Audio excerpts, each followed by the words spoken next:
¿Qué es ese estado? Se llama Douglas Rosenstein. Estaba en Saanen cuando sucedió la calamidad y me conocía de antes, contestó Uge, mientras viajábamos en el automóvil hacia Carmel, California.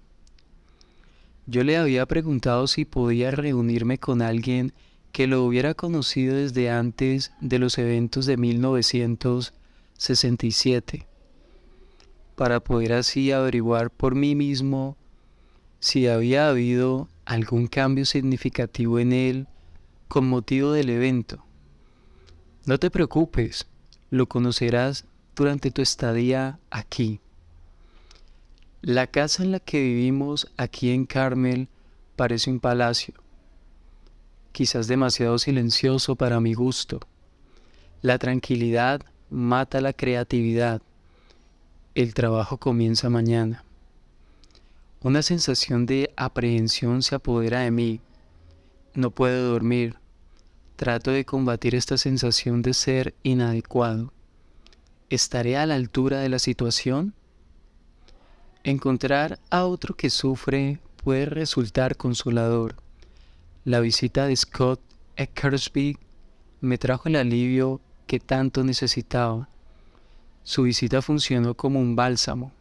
Scott y yo habíamos pasado mucho tiempo juntos en 1978 y 79 en Mahabaleshwar, India, con UG. Fue en aquella época cuando me contó sobre su primer encuentro con él.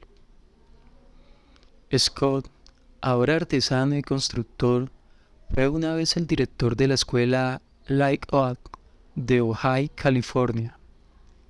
La filosofía educacional de la escuela estaba basada en las enseñanzas de Jiddu Krishnamurti. En junio de 1969, al final del año académico, la junta de directores de la escuela envió a Scott y todo su staff a Suiza para mantener conversaciones diarias sobre educación con Krishnamurti. Krishnamurti y Scott cruzaban lanzas la mayoría de las veces y no estaban llegando a ninguna parte. Scott dejó de asistir. Unos pocos días después, lo despidieron de su trabajo como director. Eso comenzó un periodo de profunda soledad en la vida de Scott. Fue aislado de sus amigos y fue abandonado por la comunidad Krishnamurti. Quebrado y solo, se refugió en una pequeña carpa en un campamento inundado cerca de Saanen. Allí lo encontró un amigo y le dijo que quería que Scott conociera a otro Krishnamurti. No puedo describir ni recuerdo nada de lo que hablamos en nuestro primer encuentro. Sin embargo, poco después de dejar su chalet, me di cuenta que las cosas eran muy diferentes. Mi desesperanza se había ido. En su lugar, una extraña sensación de paz y calma descendieron sobre mí al cabo de unas pocas horas. Me sentí feliz y seguro. Scott no tenía idea, sin embargo, del terrible dolor que lo estaba por visitar poco tiempo después. A la mañana siguiente, se despertó con una molestia en la columna y un espantoso dolor de cabeza. Su condición se fue deteriorando durante los días siguientes, y pronto ni siquiera podía arrastrarse fuera de su tienda. Una tarde, casi sobre la hora de la puesta del sol, tuvo la sensación muy real de que iba a morir esa noche. Le pidió a su amiga si podía tratar de arrastrarla fuera de la tienda para que pudiera ver el atardecer una última vez. Desesperado, al día siguiente le pidió a la persona que le había presentado a UG que le preguntara si alguna vez había realizado alguna curación. UG le mandó un mensaje de vuelta diciendo que él no podría hacer algo así. Más tarde, ese mismo día, sin embargo, UG se apareció en la tienda. Uge estaba solo y estaba lloviendo. Esa era apenas la segunda vez que lo veía. Entró agachándose en la tienda y me preguntó si se podía sentar a mi lado en silencio. Recuerdo que me sentí honrado por su visita. Si UG afectó o no mi recuperación, no lo sé. 2 días después, exactamente 7 después de que comenzó, mi tormento desapareció. Esa enfermedad iría a volver una y otra vez en mi vida, siempre y cada vez después de una visita a UG.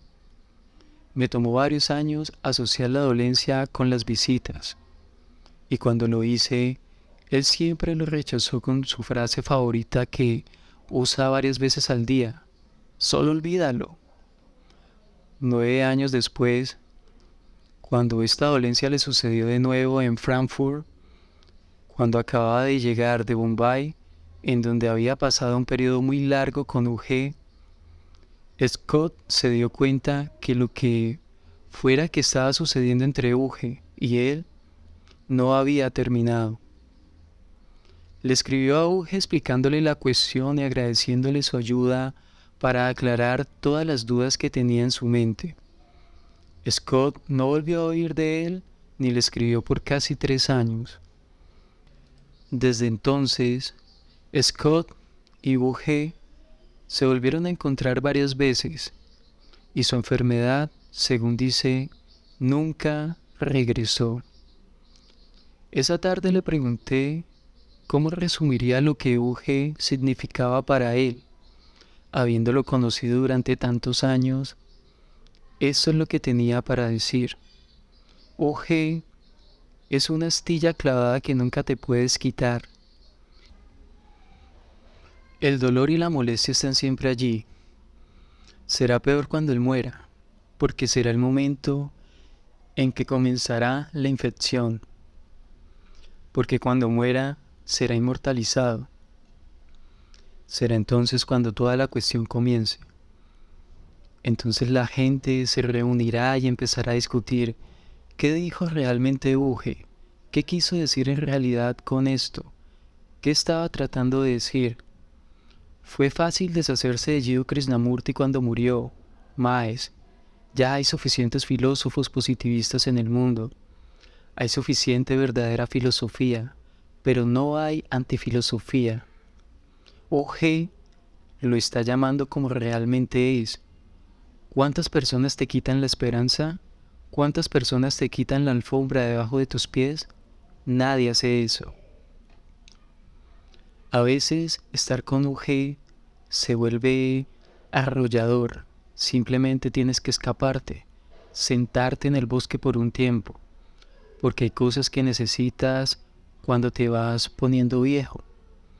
Y una de ellas es la sensación de percibir al yo. Un poco de autoestima. Yo no lo necesitaba cuando era joven, pero ahora descubro que hay algún remanente del yo que realmente necesita algo para seguir adelante.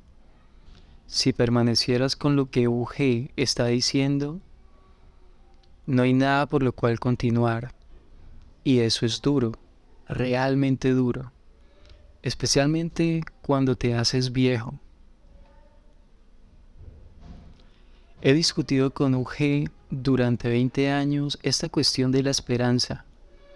Él siempre ha dicho que no hay esperanza, pero que eso no representa ningún problema.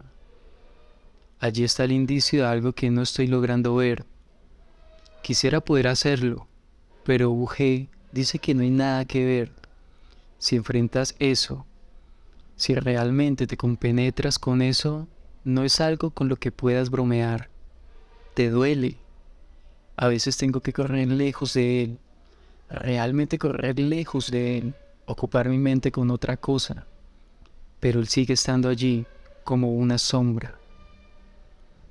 UG es un hombre con muchos estados de ánimo, y yo siempre entro en sus dominios, con mucha cautela. Hay tanto que no entiendo de él, y he dejado de pensar que alguna vez podría hacerlo. Puede ser muy cruel con algunas personas, quiero decir verbalmente. La mayoría eventualmente recibe algún insulto si se quedan cerca de él por mucho tiempo. Y sin embargo, a mí nunca me ha insultado, ni siquiera me ha levantado la voz en 22 años.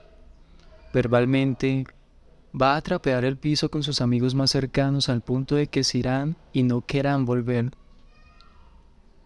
Pero conmigo siempre es amable, suave y cómico.